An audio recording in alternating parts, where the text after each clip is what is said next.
Hello guys, it's me Jeevan. Welcome back to another video, another vlog. स्वागत छ यहाँलाई फेरि पनि। आज धेरै दिनपछि फेरि एउटा नयाँ भिडियो लिएर आइसकेको छु। भिडियोलाई अन्तिमसम्म हेरेर साथ दिनु होला। शरीर सम्बन्धी केही जानकारी चाहनुहुन्छ, केही कुरा बुझ्न चाहनुहुन्छ भने चाहिँ प्रत्यक्ष रूपमा कल मेसेज पनि गर्नु होला। तर अहिले पछिल्लो समय धेरैजनाको मेसेजको रिप्लाई दिन पाएको छैन, त्यसैले धेरैजनाले गाली पनि गरिराख्नु भएको छ। त्यसको लागि सरी भन्न चाहेँ। अहिले चाहिँ अलिक कामको व्यस्तता धेरै भएको कारणले गर्दा रिप्लाई चाहिँ दिन पाइरहेको छैन, त्यसको लागि एकदमै सरी भन्न चाहन्छु। त्यही पनि बिदा भएको दिन मैले लगभग सबैजनाको रिप्लाई दिइरहेको नै हुन्छु र कतिपय कुराहरू चाहिँ मेरो युट्युबको बायोमा गएर पनि हेर्नु होला। धेरै भिडियोहरू छ, त्यहाँबाट पनि धेरै इन्फर्मेसन चाहिँ हजुरहरूले पाउन सक्नुहुन्छ। र आजको चाहिँ भिडियो के छ भन्दाखेरि अहिले पछिल्लो समय धेरैजना सर्वे आउनु भएको छ। सर्वे आउनुभन्दा पहिला चाहिँ एजेन्टले भिजा लागिसकेपछि 1000 युरो डिपोजिटका कुराहरू धेरैले राख्नु भएको छ र आज मैले एकजना साथीलाई फ्रेममा पनि लिएर आएको छु र यो सम्बन्धी केही चर्चा र परिचर्चा उहाँसँग पनि गर्नेछु र मैले जाने बुझेको कुराहरू पनि म हजुरहरूलाई भन्नेछु। सुरु गर्छु आजको भिडियो। अन्तिमसम्म हेरेर साथ दिनु होला। धेरैभन्दा धेरै सेयर गरिदिनु होला, किन भन्दा यो इन्फर्मेसन कसैका लागि एकदम बहुमूल्य पनि हुनसक्छ, अमूल्य हुनसक्छ। त्यसैले भिडियोलाई सेयर गर्न नबिर्सिदिनु होला। जस्तो के हुन्छ भन्दा तपाईँ सर्बियाको लागि अप्लाई गर्नुहुन्छ, जति पनि सर्वे अप्लाई गर्नुभएको सर्वे अप्लाई गर्नुहुन्छ, भिजा नलाग्ने बेलासम्म पर्मिट आएर भिजा नलाग्ने बेलासम्म त्यति साह्रो कसैले केही भन्दैन। जब भिजा लाग्छ कतिपय के हुन्छ भन्दाखेरि तपाईँले 1000 युरो डिपोजिट गर्नुपर्छ भनेर भनिरहेको हुन्छ होइन। त्यो चाहिँ हजुरले यहाँ आएपछि 6 महिना काम गरेपछि रिटर्न पाउँछ भनेर भन्छ। के हो त वास्तविकता त्यो? र त्यो पनि भयो र पछि रिटर्न दिन्छ या दिँदैन त्यो सम्बन्धी कुरा रहेको छ। यहाँ हुनुहुन्छ मेरो दाइ। मैले यहाँभन्दा पहिला पनि हजुरहरूलाई यो भिडियोमा ल्याएको थिएँ। उहाँहरू आउँदा पनि उहाँको नाम चाहिँ अर्जुन, उहाँको घर चाहिँ बुटोल हो। अहिले उहाँ आएको 8 महिना भइसक्यो। उहाँ पनि मेन पावरबाट यहाँ आउँदै गर्दा हजुरले भिजा लागेर यहाँ आउँदै गर्दा हजुरले पनि 1000 युरो डिपोजिट गरेर आउनु भएको थियो। यो सुरुमै बनाएको नि त भिडियो हैन, 1000 युरो डिपोजिट गरेर आउनु भएको थियो। अहिले हजुर 6 महिना भन्दा पनि बढी भइसक्यो सर्बियामा आएर। अहिले हजुरको टिआरसी पनि बनिसक्यो। के छ त हजुरले त्यो दिएको 1000 युरो डिपोजिट रिटर्न पाउनु भयो या के गर्नुभयो? के छ अहिले त्यसको अवस्था? गाह्रो छ भने जस्तो सजिलो छैन। 6 महिना बितेर नि 8-9 महिना हुन लागिसक्यो अब खै।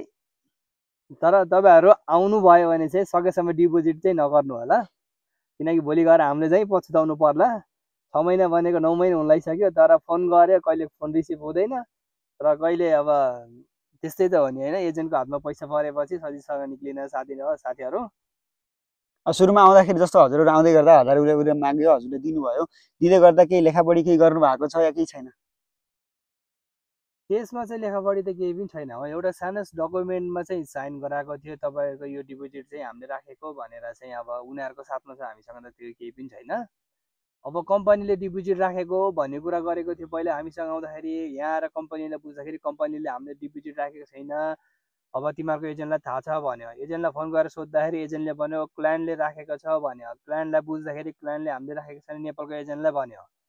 अब आउँदाखेरि चाहिँ अब अहिले आउँदाखेरि अहिले 6 महिना पुगेपछि हाम्रो डिपोजिट चाहियो भनेर हामीले कन्ट्याक्ट गर्दाखेरि चाहिँ अहिले भन्छ क्लायन्ट अब क्लायन्टहरूले राखेको छ, उनीहरूलाई सम्पर्क गर्नु पर्यो, कहिले कहाँ छ भनेर। अब 8-9 महिनासम्म बिताएको छ। भोलिको दिनमा पनि अब हामी जस्तै फस्यौँ, त्यसै गरेर तपाईहरु पनि नफस्नुस् भनेर चाहिँ अब बाँकी कुरा जीवनले भन्छ। यो जानकारी पनि हजुरहरुका लागि भयो। र जस्तो हजुरहरूले फोन गर्दै गर्दा एक त फोन रिसिभ नगर्ने, यदि फोन रिसिभ गरिहालेछ भने के भन्छ? पैसा दिने जस्तो कुरा गर्छ या नदिने के भन्छ उसले चाहिँ? कहिले भन्छ हाम्रो क्लायन्टहरु बुल्गेरिया पुग्नु भएको छ भन्छ, कहिले कहाँ कुन देश पुग्नु भएको छ, आउनुहुन्छ तपाईको पैसा कतै जाँदैन, आउँछ भन्छ। आउँछ भन्दा भन्दै अब यत्रो 3 महिना भन्दा बढी भइसक्यो। यो चाहिँ जानकारी हजुरहरुका लागि भयो। यो चाहिँ एकदम विचार गर्नु। 1000 युरो भनेको लगभग अहिलेको रेटमा 1,60,70,000 रुपैयाँ हुन्छ। यदि 1,60,70,000 रुपैयाँ उसले बिना ब्याजको खेलाइरहेको छ, किन भन्दा उहाँहरू आउँदै गर्दा उहाँमा ब्याजमा लगेर उहाँहरूले दिनुभएको पैसा हो है। किन भन्दा विदेश आउने भन्दा बित्तिकै सबै पैसा हामीसँग हुन्छ भन्ने हुँदैन। उस्तै कोही हुने खाने घरको हुनुहुन्छ भने होला, त्यो आफ्नो ठाउँमा छ, होइन भने सबैले ऋण निकालेर दिएको हुन्छ। हामीले चाहिँ यता ब्याज बुझाउने, उसले पैसा चलाउने र चलाइसकेपछि अहिले एकदम 6 महिनाको कन्ट्र्याक्ट सकिसकेपछि पैसा रिटर्न नदिने है। अब उहाँहरूको भनाइ के थियो भने नेपालीहरु चाहिँ धेरै भागिरहेको छ हैन। भागिरहेको कारणले गर्दा भोलिका दिनमा त्यहाँ गएर नभागुन् मान्छे भन्नका लागि चाहिँ त्यो 1000 युरो डिपोजिट राखेको भन्ने कुरा चाहिँ उसले गरेको थियो। अहिले पछिल्लो समय अब हुन त दलले हो, हामी जस्तो मान्छे उनीहरूले जति पनि बेचिरहेको हुन्छ, अब उसले आफ्नो औकात देखाइहाल्यो। त्यसैले हजुरहरु पनि कोही हुनुहुन्छ सर्बिया आउँदै हुनुहुन्छ, तपाईलाई पनि एजेन्टले भनेको छ 1000 युरो डिपोजिट भनेर 6 महिनापछि रिटर्न दिने, या कम्पनीले राख्छ। कम्पनीले तपाईको 1 रुपैयाँ पनि राख्दैन है।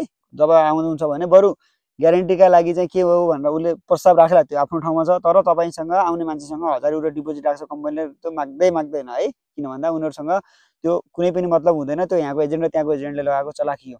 त्यसैले तपाईँहरूलाई पनि कसैले यदि त्यस्तो भन्दैछ भनेपछि स्पष्ट भनिदिनुहोस् क्या, म जाँदिनँ होइन, म जाँदिनँ, मेरो पासपोर्ट फिर्ताले भन्नुहोस्। तपाईँ आफ्नो साइडबाट दरिलो अडान राख्नुभयो भने तपाईँ सर्बिया पनि आउनुहुन्छ, 1000 रुपियाँ डिपोजिट गर्नुहुन्न र मजाले आउनुहुन्छ। र अर्को कुरा, तपाईँहरूसँग आउँदै गर्दा पनि एकजना बिना डिपोजिट गरेर पनि आउनु भएको छ, सँगै आएको, एउटै फ्लाइटमा एउटै कम्पनीमा आउनु भएको, तर अहिले म भागेर ग्रिस जानु भएको छैन भनेपछि उहाँसँग आउनु भएको साथी बिना डिपोजिट सँगै आउनुभयो। किन भन्दा म पहिला पनि बाहिर बसेको हुनाले केही कुराहरू बुझ्नु भएको रहेछ र उहाँले चाहिँ आफ्नो म जाँदिनँ भनेर भनिसकेपछि एजेन्टले पैसा पनि लगेन र जुन लगानी हो लगानी मात्र आउनुभयो। तर उहाँहरू अलिकति सोझो पनि हुनुभयो र अब हुन्छ नि बल्ल बल्ल धेरै ठाउँ प्रयास गरिएको हुन्छ, भिजै लागेको हुन्न, भिजा लाग्दाखेरि एकदम खुसी होइन, त्यो खुसीको कारणले गर्दा पनि होला 6 महिनापछि रिटर्न आइ नै हाल्छ भन्ने सोचले उहाँले दिनुभयो र उहाँहरू अहिले पछुताइ राख्नु भएको छ। यदि तपाईँहरू पनि त्यस्तो कोही हुनुहुन्छ भने सकेसम्म त्यो पैसा चाहिँ नदिनु होला। उहाँहरू यहाँ आइसकेपछि पनि धेरै कुराहरू भयो, पासपोर्ट राख्दाखेरि पनि उहाँहरूले कुरा गर्नुभएको थियो, कम्पनीसँग पनि कुरा राख्नु भएको थियो। कम्पनीले के भन्छ भन्दाखेरि हामीले तेरो 1000 रुपियाँ राखेको छैन, त तेरो एजेन्टसँग सम्पर्क गर भनेर भन्यो होइन। सम्पर्क चाहिँ अहिले उहाँहरूले सम्पर्क गर्दाखेरि चाहिँ कहिले चाहिँ बुल्गेरिया गएको छ, कहिले कहाँ गएको छ भनेर उहाँहरूले चाहिँ जुलाइरहेको छ होइन। त्यसैले कोही साथीहरू हुनुहुन्छ भनेपछि एकदमै विचार गर्नु होला। भिजा लाग्नु नै ठुलो कुरो होइन क्या, पैसा त्यत्तिकै आउँछ भन्ने नसोच्नु होला। किन भन्दा यहाँ पनि दुःख गर्ने हो होइन, धेरै दुःख गरेर चाहिँ पैसा कमाइ हुन्छ। त्यसैले धेरैजना साथीहरू हुन्छ भने यो हुन्छ नि रिटर्न आउँछ भन्ने आश एकदमै कम हामीलाई पनि लागेको छ। त्यही तपाईँहरू पनि कोही हुनुहुन्छ भने एकदम सोचेर बुझेर विचार गरेर मात्रै डिपोजिट गर्नु होला र त्यो कदम चाहिँ अगाडि चाल्नु होला। यदि त्यस्तो केही जानकारीहरू चाहियो भने धेरै अहिले इन्फर्मेसनहरू धेरै ठाउँबाट हजुरले लिन सक्नुहुन्छ, मान्छेहरूबाट, युट्युबहरूबाट, वेबसाइटहरू छन्, धेरै कुराहरू चाहिँ धेरै इन्फर्मेसन लिन सकिन्छ। त्यसैले आउँदै हुनुहुन्छ भने यो कुराहरू चाहिँ विचार पुऱ्याएर आउनु होला। आजलाई यति नै, बाई बाई।